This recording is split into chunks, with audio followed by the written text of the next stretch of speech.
തെരഞ്ഞെടുപ്പ് കമ്മീഷന്റെ ഇന്ന് ചേർന്ന സമ്പൂർണ്ണ യോഗത്തിലാണ് തെരഞ്ഞെടുപ്പ് ഷെഡ്യൂളിന് അന്തിമ രൂപമായത്. വസന്ത, ഇത്തവണ എത്ര ഘട്ടമായിട്ടായിരിക്കും തെരഞ്ഞെടുപ്പ് നടക്കാൻ സാധ്യത? ബാലു, കഴിഞ്ഞ തവണ 7 ഘട്ടങ്ങളിലായിട്ടാണ് തെരഞ്ഞെടുപ്പ് നടന്നത്. ഏപ്രിൽ 2 വാരത്തിൽ തുടങ്ങി മെയ് പകുതി വരെ വരുന്ന തരത്തിലായിരുന്നു തെരഞ്ഞെടുപ്പ് ഉണ്ടായിരുന്നത്. കേരളത്തിൽ ഏപ്രിൽ 23-നായിരുന്നു തെരഞ്ഞെടുപ്പ് നടത്തിയത്. മെയ് 23-നായിരുന്നു കഴിഞ്ഞ തവണ വോട്ടെണ്ണൽ വന്നത്. അപ്പോൾ സ്വാഭാവികമായിട്ടും ഏകദേശം ഇതുമായി ചേർന്ന് പോകുന്ന തരത്തിലുള്ള സമയ ക്രമീകരണം തന്നെയായിരിക്കും ഇത്തവണയും ഉണ്ടാവുക എന്നുള്ളതാണ്.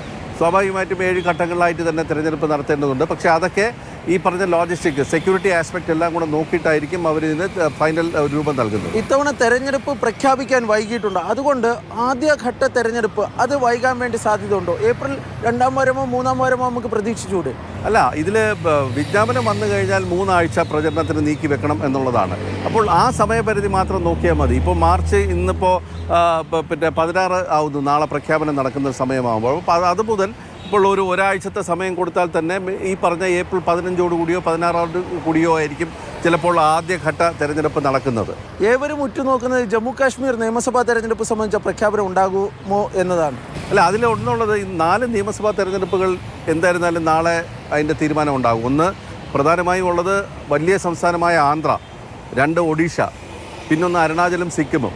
അപ്പോൾ ഈ 4 നിയമസഭാ തെരഞ്ഞെടുപ്പുകളുടെ സമയക്രമീകരണത്തോടൊപ്പം ജമ്മു കാശ്മീരും വരുമോ എന്നുള്ളൊരു വലിയ ചർച്ച നടക്കുന്നുണ്ട്. ജമ്മു കാശ്മീർ പൂർവ്വസ്ഥിതി പ്രാപിച്ചു, സമാധാനമായി എന്നൊക്കെ തരത്തിലുള്ള സർക്കാരിൻ്റെ പ്രചരണങ്ങൾ ഒരു ഭാഗത്ത് നടക്കുന്നുണ്ട്. പക്ഷേ അവിടുത്തെ സുരക്ഷാ സന്നാഹങ്ങൾ കൂടി വിലയിരുത്തിക്കൊണ്ടായിരിക്കും സ്വാഭാവികമായിട്ടും വരിക. മഞ്ഞ് ഉരുകുന്ന ഒരു ഘട്ടത്തിൽ മാത്രമേ അവിടെ തെരഞ്ഞെടുപ്പ് നടത്താൻ സാധിക്കുകയുള്ളൂ. നേരത്തെ അങ്ങനെ അല്ലാതെ നടന്നിട്ടുമുണ്ട്.